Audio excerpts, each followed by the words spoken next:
అసలు ఒక వీడియో వినోద్ గారు బాగా బాధ కల్పించిన విషయం ఏంటంటే యాజ్ ఎ హిందూగా బంగ్లాదేశ్లో చెరువు పక్కన తీసుకెళ్ళి ఒక చిన్న సమూహం హిందువులు ఒక 20-30 మంది ఉన్నారు. అందులో ఒక 10 మంది లేడీస్లో ఒక 20 మంది మగవాళ్ళు ఉన్నారు.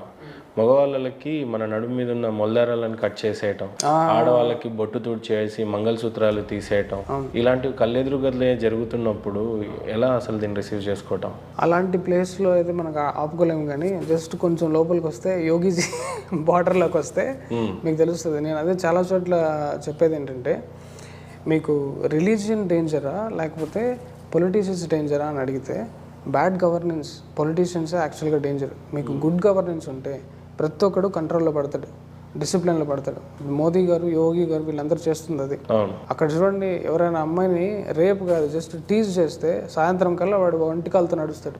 అలాంటి గవర్నెన్స్ ఇక్కడ అంతా ఉంటే కదా సెట్ అవుతుంది. ఇక్కడ గవర్నమెంటే వాళ్ళ కొమ్మ కాస్తుంటే